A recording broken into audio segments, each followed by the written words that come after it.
Hello everyone. What is the role of the public prosecutor? चोरी करना, murder public wrong होता है, पूरी सोसाइटी के लिए गलत हो जाता है। जिसके खिलाफ क्राइम हुआ है सिर्फ वो नहीं, पूरी सोसाइटी के अगेंस्ट वो क्राइम होता है। इसके पहले हम लोगों ने दहेज डेथ के बारे में देखा, जहां दहेज के लिए सुधा को जला के मार दिया गया। डोरी जो पूरी सोसाइटी के अगेंस्ट क्राइम है। That is why the case was called, क्या केस बोला, state Delhi administration versus Lakshman Kumar and others. Similarly, the above case can be called State versus Shanti and not Mrs. Shinde versus Shanti, क्योंकि ये कैसी crime है? Society के खिलाफ crime है। Public prosecutor सरकार को रिप्रेजेंट करती है।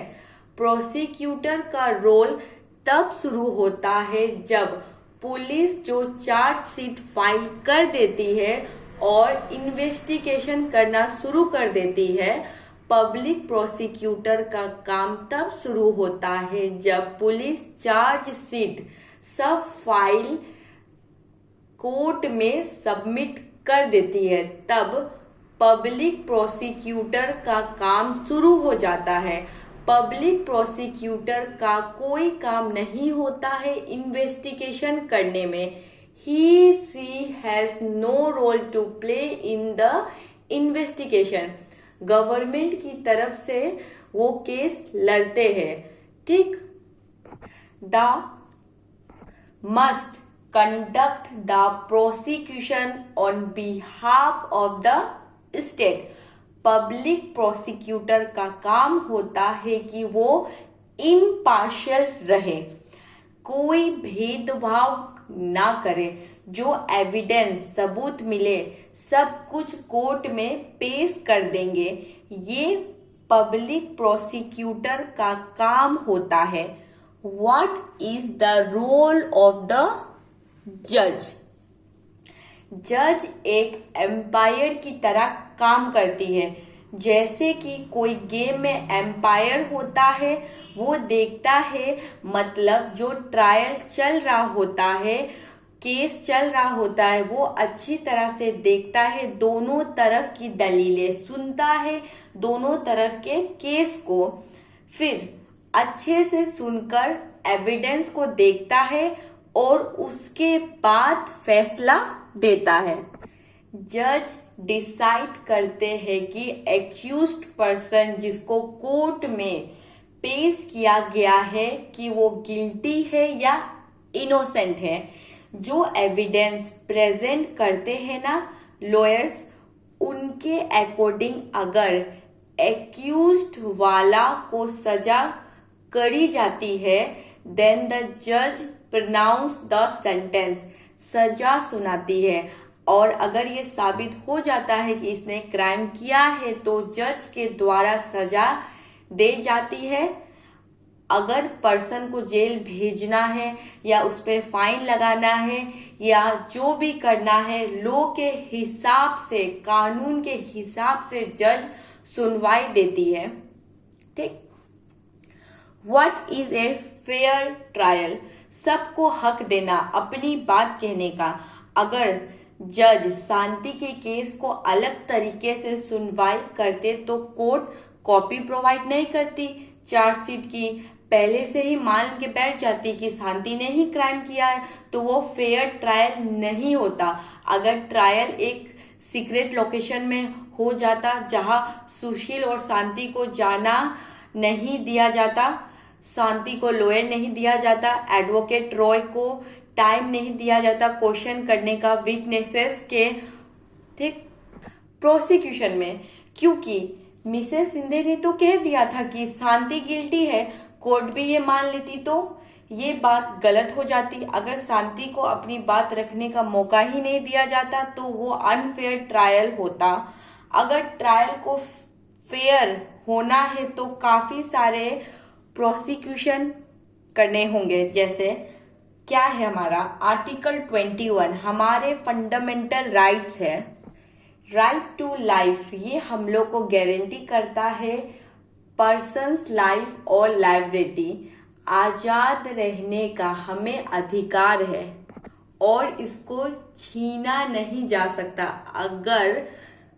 अगर आपने गलत किया है, आपने किसी की जान ली है, अगर आपने किसी का मर्डर किया है, तब आपकी लाइफ और लाइबिलिटी को नुकसान पहुंचाया जा सकता है, वरना नहीं।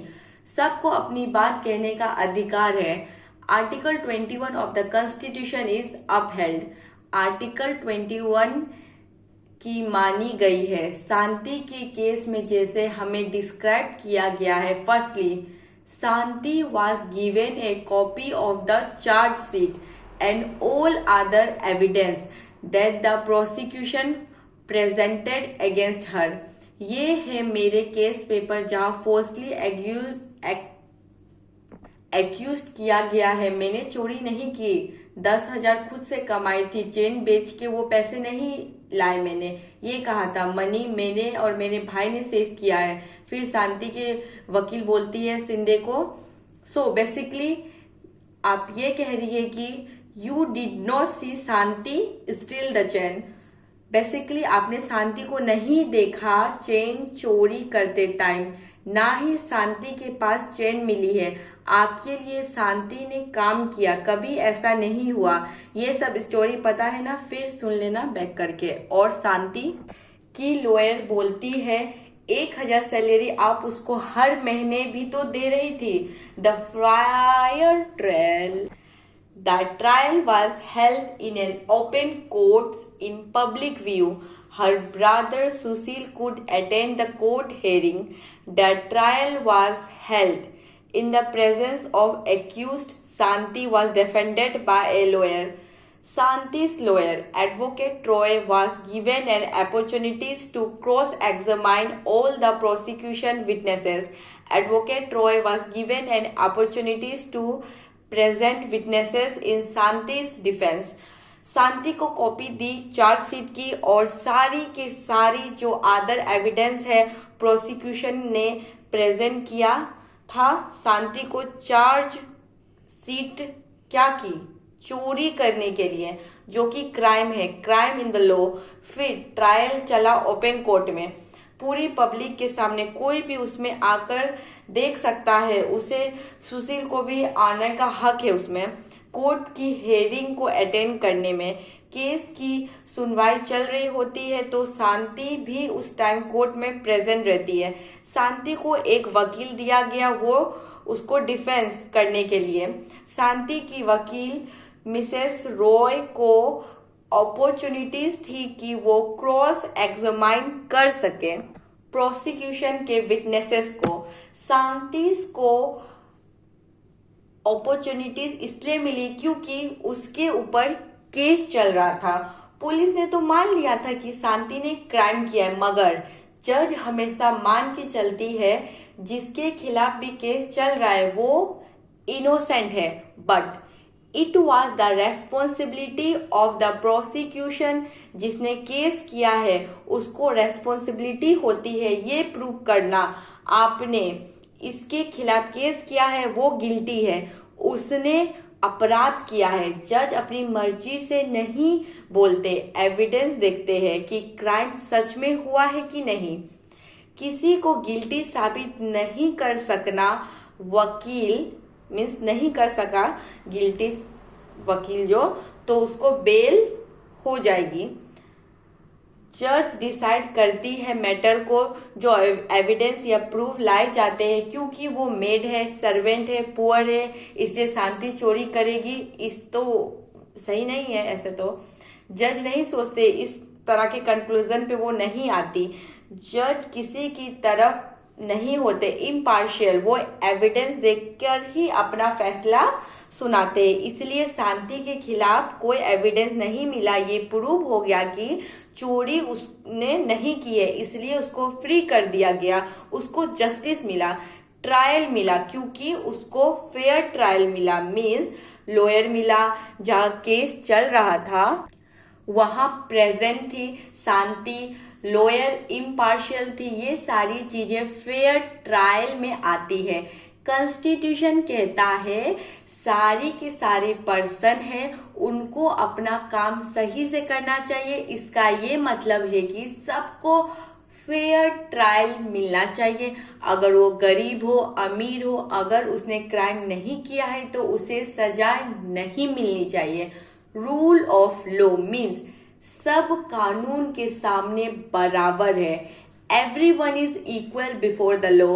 रूल ऑफ लॉ तब का मतलब नहीं बनता अगर ऐसा नहीं करते तो रूल ऑफ लॉ किस नाम की ना। इसलिए the rule of law which say that everyone is equal before the law could not make much sense if every citizen were not guaranteed a fair trial by the constitution। fair trial नहीं मिलता तो फिर rule of law किस काम की। okay everyone, thank you so much।